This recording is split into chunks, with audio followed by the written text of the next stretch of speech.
Hey dumplings, it's David Asai, welcome back to my channel. Today I have some cute things that I definitely want to get into. The first one is Jungkook and phone footage of him kissing on what looks like backstage. I love this so much and it recently started to resurface and kind of like show itself on my Twitter. It's just cute. We have to talk about it. I also want to talk about BTS concert being cancelled and then BTS getting all emotional and all that jazz. So I definitely want to talk about it and give some context on what happened. So let's jump into the tea. If you are new here and you're interested in this type of stuff, please make sure you hit the subscribe button and that notification bell to be notified anytime a new video drops. And if you're a hater, like to be the first to leave your hate comment, please make sure you hit the subscribe button and that notification bell also so you can be the first to do so. Now let's get into it. Now let's start by talking about this super cute phone footage. Or at least it looks like super cute phone footage. I was rummaging through the Twitter, just like scrolling, doing my usual scroll. And I saw people kind of reposting videos of Jungkook and what looks like him kissing backstage. And people were posting this as recent as like yesterday. So I don't know when the footage was like taken, but it couldn't have been too long ago. It looked like maybe they were backstage or maybe they were at like a living room or some sort of building and they were just kind of relaxing or taking a break. Perhaps they were relaxing right before a concert, right before a meeting, something like that. They looked like they were dressed up very casually. Who dressed them up and made them look like a snap? They were also not sweaty looking, so I imagine this had to have been before a concert, if this was a concert at all. They were just chilling around and for some reason one of the members or one of the staff members thought it would be funny for some reason to record Jungkook kissing RM and kiss him right on the forehead as he is seated down. Jungkook went over there and pulled RM's head back, very sensual, and then smooch. Oh, I wish I was Namjoon's forehead. How to become forehead? Please tell me. I'll settle for even being like a pimple on his forehead. Who am I kidding? RM doesn't get pimples. Anyways, it was so cute because you can definitely see RM a little flustered after this. And he was like, what do I do with this kiss? What do I do now? He doesn't really know how to react and he just goes back on his phone. Honestly, if it was me, I would faint. My husband doesn't ever kiss me, so. Jungkook and all the other members and even the staff members, it sounds like, were just having a good old laugh over this. You can hear several of the people in the back just lose it. I assume this is definitely BTS staff because you can hear multiple people laughing, a lot of which don't necessarily sound like BTS, so I am not sure. This is all very funny, very cute. I am not sure how this video footage got out. Did BTS post this themselves? Or if it was a staff's phone, did they post it privately on social media and it went viral anyway? This seems to be more of like the louder or rowdier side of BTS, which I love. Jungkook looks like he would be a hoot at parties, and he'd be so great at like gatherings and things like that. Of course, we usually see him more on like the quiet, more scared side because he is scared to do anything and get ridiculed for it. So I'm glad he has moments where he feels like no one can judge him. This is safe zone. Enough for him to go ahead and do playful things like this. I also love how RM isn't offended by this. Because I know if I did this to any of my guy friends, they'd very much be a little not okay with it. I've never tried it and I'm not going to. They can kiss themselves. I definitely wanted to see overall the reaction over on the Tweetster. Jungkook is doing what we all should do. Give Namjoon a forehead kiss. Right? We all should, but do we all get the opportunity to? No. Can we all like just like form a line and then just line up and give Namjoon forehead kisses? Like he'll just be there accepting forehead kisses. We'll just have a long line. Actually, can we do that for all the members? Instead of them just being like fan meets, can we have them in an assembly line and all the armies just line up kissing them? And no one talks to any of them, just kisses. No, you know what? That wouldn't be good. I wouldn't be happy with that. I don't like the idea of so many people kissing my husbands. Anyway, if you do keep scrolling on the Tweetster and you go through more people talking about this subject, there were so many people freaking out about this, and honestly, I totally understand mood. Other people were saying stuff like this. Thinking about Namjoon being flustered after Jungkook kissed him on the forehead. There was not enough hearts in that tweet, honestly. Even Namjoon isn't resistant to the power that Jungkook holds with his kisses. Baby kisses people and it completely immobilizes them, and they don't know how to react. Honestly, kissing goals, right? I don't have that type of power. People die when I kiss them. They just die from being grossed out. This is why I'm single. Anyway, enough about my sad life. When Jungkook is kissing anything, he could be kissing a wall. And I'd be like, Google, how to be wall. This isn't even an exaggeration because when Jungkook kissed the air during one of the virtual concerts, all armies Googled how to be air. I think it's very possible to be air. I think we just have to be really creative on how to be air at the concert. And then also go back in time. That might be the tricky part. The BTS concert was definitely one of the most craziest things that's ever happened. I think it's the craziest thing BTS has ever done. Like they really take a lot of time and energy into making what they do really good. To have the audience or armies stream with them, which is very good. Something that is very interesting. I don't know any virtual concerts that have done anything anything like that. I also don't know if any other groups or any other artists right now are doing any virtual concerts or anything like that. And now I don't think anything's going to take away from like real, actual in-person concerts. I think people are going to very much want in-person concerts and just overall having like a real life concert experience. But maybe this will be the start of like virtual concerts being included or something that people can buy, even when things go back to normal. One moment that was talked about was this moment kind of with Jimin, and I want to give a little context into what was going on and a little recap. Basically, Jimin was talking about how he wanted to be on stage for a very long time and perform with all the members and just give a little happiness to everybody. And Jimin was crying on stage while he was saying this. You could even see in the back where you could see some of the armies behind him. They were crying too. They could really feel Jimin's words. Now, I don't know about you, but it's been a tough year. And it's been a very unexpected one for everybody. It's hard to see something or fear something that's something you've been working on for such a long time, for several years, something you love to do, and not be able to do it, and not able to really understand what is happening. I personally was very confused early in March when the lockdown happened here in New York, so I am definitely very happy and very excited to hear Jimin's feelings on this. And those feelings were very similar to what a lot of us felt. A lot of armies were extremely upset when the tour got canceled. I'm not 100% sure on this, but I think a lot of the cities that BTS were planning on going to but have never actually gone to before, the people that were going to those concerts were going to be seeing BTS live for the first time ever, and they might not ever get an opportunity to see them live ever because maybe BTS doesn't go to those places often. Obviously, those people were very upset. And I think a lot of people at the time didn't really understand the severity of what was going on. So to them, it was just annoying and sad. Now, I found out about the virtual concert on its own. I didn't know what happened before they announced that. I had no idea that apparently in October, BTS was planning kind of their own live in-person concert or offline concert. I don't know when they announced that specifically, but obviously it is still not safe to kind of go outside and have a concert of like so many people. So of course, Big Hit then announced the cancellation of this offline concert. They said this: "We had plans for an offline concert despite not being able to open many spots for concert goers due to the coronavirus.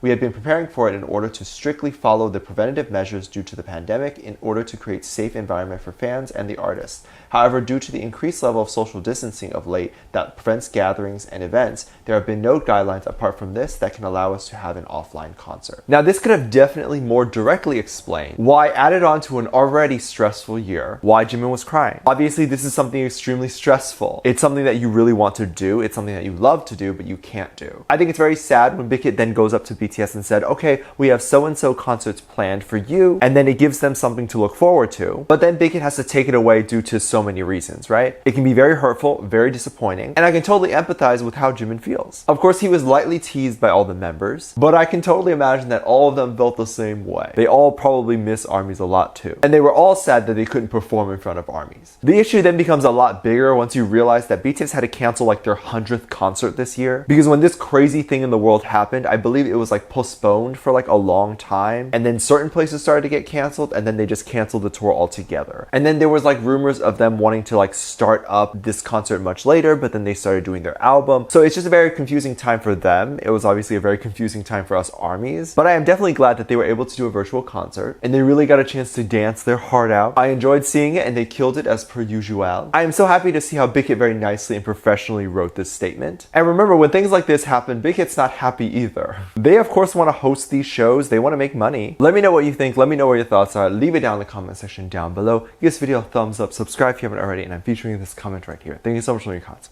And as always, I do have a Patreon if you want to go over there and check out my Patreon. I have a lot of exclusive content over there, such as like music video reactions, performance reactions, ship reactions, and even reality TV show reactions, which I'm doing today. A lot of this stuff I can't really post on YouTube. It does get blocked and copyrighted and all that stuff, so I do keep it over there on my Patreon. So please make sure you check it out. Link in the top of the description down below. Also, anything you contribute over there gives back to this channel and all that stuff. I have a video over there on Patreon explaining that, so you can go ahead and take a look if you want to. There's also 2 videos that will appear on the screen at the end of this video, so click on one of those videos, and I will see you over there, love. Bye.